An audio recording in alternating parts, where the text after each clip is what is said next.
नमस्कार, जय हिंद। आप सभी का स्वागत है। 10 जवानों को मार दिया गया, आईईडी ब्लास्ट किया गया है छत्तीसगढ़ के उसी एरिया में जहां पे इतिहास रह चुका है बार बार हमले किए जाने का। जी हां, दंतेवाड़ा फिर से हुआ है और इस बार आईईडी को काफी नीचे जमीन पे लगाया गया था और यह भी न्यूज आ रही है कि कोई इसको देख के मॉनिटर कर रहा था कि जैसे कॉन्वॉय इसके ऊपर से गुजरेगा वहां से मैनुअल एंट्री की जाएगी, मैनुअल बटन दबाया जाएगा और यहां बम विस्फोट होगा। पर इन सब के पीछे में एक कॉमन पिक्चर बार बार देखने को मिलती है कि ये अटैक होते जा रहे हैं। हम आपको फैक्ट भी देंगे आज। हम ऐसी भी न्यूज देखते हैं, हम ऐसी भी इमेजेस देखते हैं जहां की परिवार तबाह हो जाते हैं इन अटैक्स के बाद में, और पॉलिटिकल गैलरी से बार बार इसी तर्ज पे एक जवाब आता रहता है कि हम करारा जवाब देंगे, हम करारा जवाब देंगे।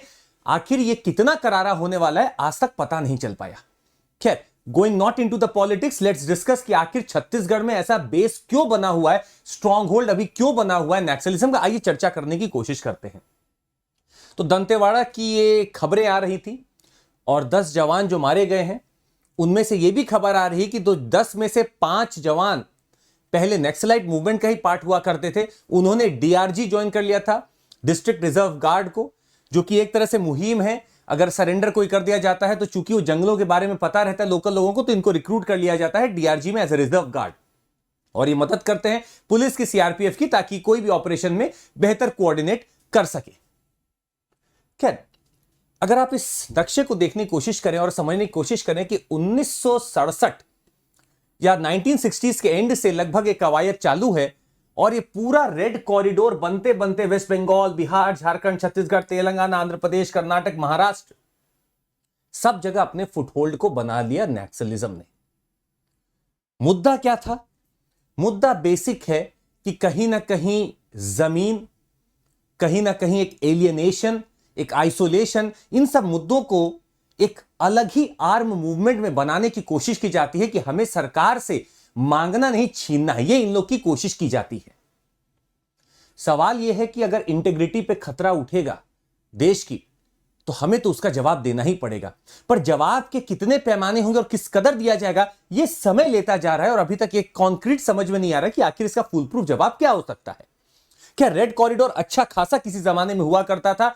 आज thanks to certain people who were actually mindful कि क्या दिक्कतें हैं, उन्होंने गवर्नेंस के ऊपर काम करना चालू किया और कुछ जिलों में आज बहुत कम हो चुका है नक्सलिज्म। जो आप ग्रीन पार्ट देख रहे हैं वो बहुत ही कम इंपैक्टेड है। जो रेड पार्ट है वो अभी भी सबसे ज्यादा इंपैक्टेड है। जो ऑरेंज आपको दिख रहा है वहां पे मॉडरेट अभी भी है इंपैक्ट।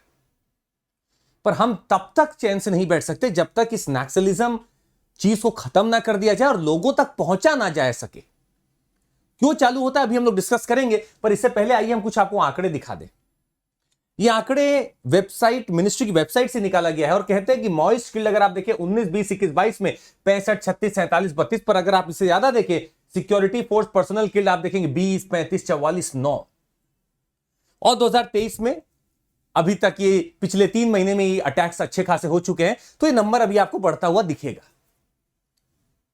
परंतु बात यह है कि एक्सचेंजेस नॉर्मली हो रहे हैं, these all things are going on.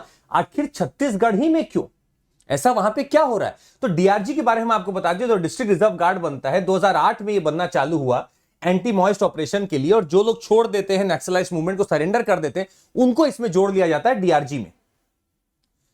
पीछे छत्तीसगढ़ का नक्शा आप आराम से देखिएगा, the southern Chhattisgarh part where you have Bastar, Dantewada, Bijapur, Sukma, ये वही एरिया है जहां बार बार क्लैश होते रहते हैं। सबसे बड़ा यहां पे रीजन ये भी बनता है कि पूरा फॉरेस्टेड एरिया है, यहां पे रिसोर्सेज भी अच्छे खासे हैं। और ये बात उन दिनों की है जब फॉरेस्ट कंजर्वेशन एक्ट लाया गया था, तो लोगों को लगने लगा कि मुझे अब अपनी ही जमीन से हटा दिया जाएगा, मेरे जो पेड़ हैं, मेरी जो ये पूरे फॉरेस्ट हैं, जिससे मेरा अपनापन है, मुझे उससे दूर कर दिया जाएगा। इसीलिए इनके मन में थोड़ा मनमुटाव चालू होता है। और ये बात सब तब्दील हो जाएगी कि आखिर ऐसे क्या फैक्टर्स हैं जो आज तक हम नक्सलिज्म मूवमेंट को सही से समझ नहीं पाए और कहां कमी रह जा रही। सबसे बड़ी बात आती है ब्रेन वॉशिंग कैंपेन जो चलता रहता है। अगर इन एरियाज में थोड़ा सा आप रिसर्च करेंगे तो आपको पता चलेगा कि यहां पे अभी तक गवर्नेंस की सुविधाएं नहीं पहुंच पाई हैं, बहुत हद तक नहीं पहुंच पाई। आपको पुलिस पर्सनल दिखेंगे पर आपको गवर्नेंस वाले जो लोग हैं वो नहीं दिखेंगे। आपको इंस्टीट्यूशन नहीं दिखेंगे, आपको कैंप दिखेंगे। वो कैंप किसके? मिलिट्री के, सीआरपीएफ के। अब इस पूरे पैरामीटर में जो भी हो रहा है वो या तो पुलिस है या फिर कुछ ऐसे लोग हैं जो आर्म्स ले चुके हैं अपने हाथ में, और ये जानबूझ के ब्रेन वॉश करते हैं वहां के लोकल लोगों का कि देखिए यहां पे आपको कोई सुविधाएं नहीं मिलने वाली है, मैं सुविधाएं दूंगा इसलिए मुझे जोड़ लीजिए। और चूंकि वो कहीं ना कहीं इतिहास में बिलोंग करते होंगे इसीलिए कहीं ना कहीं इमोशनल टच इनको मिल जाता है। तो ब्रेन वॉशिंग एक बहुत बड़ा जरिया बनता है यहां पे, ताकि लोगों को बहकाया जा सके सरकार के विरुद्ध। दूसरी बात, कहीं ना कहीं इंटेलिजेंस फेलियर देखने को मिलता है। अब इन फॉरेस्टेड रीजन्स में जो सबसे बड़ा इंटेलिजेंस का स्रोत है वो खुद वो इंसान है जिसको इन चीजों के बारे में पता हो। ड्रोन्स बहुत अच्छे से वर्क कर नहीं पाएंगे, और ड्रोन्स जब पहुंचेंगे भी तब तक लोगों को तो इंतला हो जाएगा कि यहां पे चीजें हो रही हैं। और हमें कई बार इंटेलिजेंस इसलिए भी नहीं मिल पाती क्योंकि लोकल लोगों का जो बहुत बड़ा एक सपोर्ट देखने को कई बार मिलता है, वो ब्रेन वॉश्ड होकर शायद उनकी तरफ चले जाते हैं या कहीं ना कहीं कोई हिंट दे देते हैं कि कुछ होने वाला है। ऐसा ही लगभग इस बार भी हुआ। एक खबर मिली थी और सिक्योरिटी फोर्सेस पहुंचते हैं वहां पे, उनके पहुंचने से पहले वहां का पूरा जगह खाली हो चुका था, और जब ये लौट रहे थे वापस तब इनके ऊपर अटैक किया गया। मतलब कहीं ना कहीं एक इंटेलिजेंस फेलियर होते हुए दिख रहा था। और इससे बड़ा ये फेलियर हम ये कहते हैं कि शायद वहां के लोकल लोग अभी तक समझ नहीं पा रहे हैं कि क्या ऑपरेशन चलना चाहिए, क्या मुझे किसका साथ देना चाहिए। खैर, तीसरे चीज में अगर हम यहां पे घुसे तो एक बहुत बड़ा मुद्दा निकल के आता है, overlapping of jurisdictions, overlapping complexities of the forces. CRPF, DRG, आपका छत्तीसगढ़ पुलिस, उसका special task force, cobra commandos of the CRPF, ये सब वहां पे तैनात हैं और हर किसी का एक हेड होगा। कई बार देखा जाता है कि एसपी जिस यूनिट को हेड कर रहा होता है वो हो सकता है अपने डीआईजी की बात नहीं सुन रहा, हो सकता है, it's a possibility as per the reports. वो अपना हो सकता है किसी एक चीज में लगा है, उसी ऑपरेशन में करना चाहता है, डीआईजी अपने ऑपरेशंस को नियुक्त करना चाहते हैं। हर आर्मी, हर पैरामिलिट्री अपने हिसाब से चीजें वहां करना चाह रही है।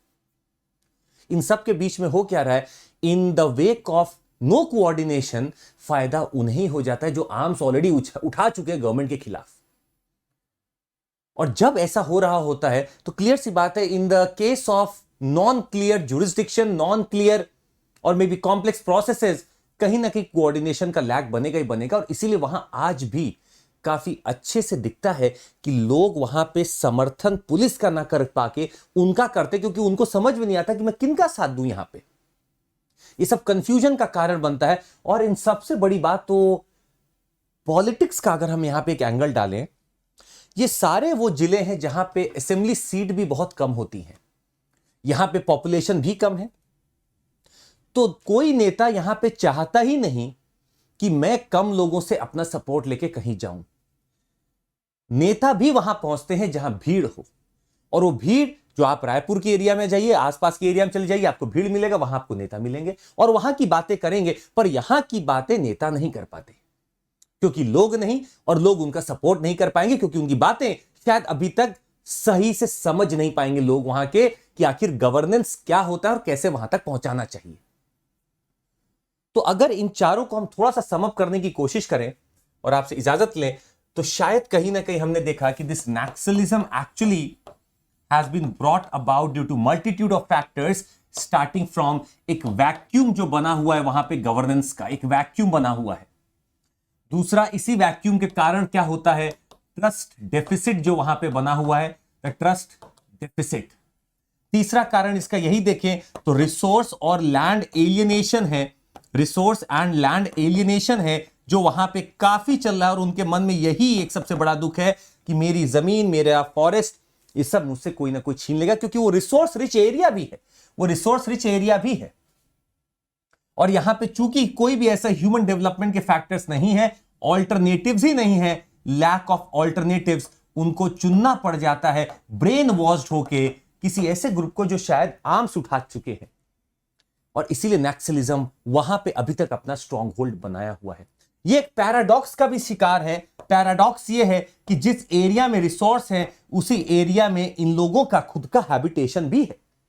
तो जहां रिसोर्स है, जहां फॉरेस्ट है, वहीं ये लोग भी हैं। तो रिसोर्स फॉरेस्ट पैराडॉक्स भी यहां पे अच्छा खासा चल रहा है, जिसको शायद एक बहुत बैलेंस्ड वे में अलग करना पड़ेगा। और इन सब के ऊपर पॉलिटिक्स का वो एंगल तो दिखता ही है जहां पे वो इनकी बातें ना करके कुछ ऐसी बातें करते जहां से उन्हें वोट मिल सके, एक उनका वोट बैंक बन सके, और पॉलिटिक्स भी यहां पेनिट्रेट नहीं कर पा रही है। ऐसे केस में कोई भी ऐसा मूवमेंट जो होगा इसको कर्ब करना बड़ा मुश्किल हो जाता है। हालांकि कवायद बहुत बार की गई है। कवायद दो स्तर पे चलती है। पहला है कि मैं एकदम स्टॉन्च अपने आप को दिखाऊं against this arm picking up, और इसलिए मैंने सलवा जुडूम, द ग्रे हाउंड्स, ये सब का निर्माण किया। और दूसरी जगह डेवलपमेंटल फैक्टर्स भी आपको अंदर लाने पड़ेंगे। एक केस स्टडी के हिसाब से बताया गया कि आप 25 किलोमीटर अंदर जब डेंस फॉरेस्ट में चले जाएंगे तो आपको फिर भी वहां पे कैंप मिलेगा मिलिट्री का, आपको स्कूल, हॉस्पिटल, कोई ऐसा इंस्टीट्यूशन नहीं मिलने वाला। अब ऐसे केस में जो आज वहां बड़े भी हो रहे हैं उन तक एक्सेसिबिलिटी नहीं है अगर ह्यूमन डेवलपमेंट फैक्टर्स की, तो आखिर वो कैसे इस देश के विकास में अपने आप को सहयोग दे पाएंगे, ये थोड़ा सा प्रश्न पेचीदा यहां उठता है। तो मामला यही होगा, आपको दो फ्रंट पे वार करना पड़ेगा। सिक्योरिटी तो अटमोस्ट है ही, इसके साथ साथ डेवलपमेंट को भी आपको लेना पड़ेगा, क्योंकि अगर डेवलपमेंट नहीं हुआ तो हमेशा ये इशू बना ही रहेगा, वैक्यूम बना ही रहेगा। उस वैक्यूम में सिर्फ और सिर्फ यही पनपेंगे। अगर आप डेवलपमेंट लाएंगे तो शायद लोग आपकी तरफ आ सकते हैं। गवर्नेंस अगर अच्छा वहां पहुंचा तो लोग आपको समझ सकते हैं। ये होगा आज का submission. So that would be all from my side about the Naxalism. और नीचे कमेंट करके जरूर बताइएगा कि आपको क्या लगता है कि आपका क्या ऐसा out of the box thinking हो सकता है, ऐसा क्या व्यू हो सकता है कि कैसे नक्सलिज्म को थोड़ा कर्ब किया जाए, कंट्रोल किया जाए। I will be waiting for your answers. नीचे कमेंट करके जरूर बताइएगा। आपको बता दें, अनअकैडमी में बहुत सारे कोर्सेज चलते रहते हैं और यहाँ पे कोशिश की जा रही है कि आपको एनालिसिस दिया जाए। रोट लर्निंग से फायदा नहीं है, आपको एनालिसिस मिलेगा तो बेहतर आप ही को लगेगा। और अभी 50% ऑफ अभी चल रहा है, तो जिनको भी जुड़ना है पहले तो हमारे टेलीग्राम ग्रुप पे आप जुड़ सकते हैं हमारे साथ। माई टेलीग्राम ग्रुप इज चंद्रमौली, आप नाम लिख सकते हैं चंद्रमौली और उसके आगे आप लगा सकते हैं SIR, चंद्रमौली SIR। वहां पे हम आपको ऑफर के बारे में भी बताते रहते हैं। 50% ऑफ चल रहा है, अभी बहुत बड़ा ऑफर चल रहा है। You can look into this. Plus this batch is already started from 27th April, you can still join this. लक्ष्य बैच हमारा हिंदी में वो भी चल रहा है, आप उसको भी देख सकते हैं। And you have got the EMI facility with us.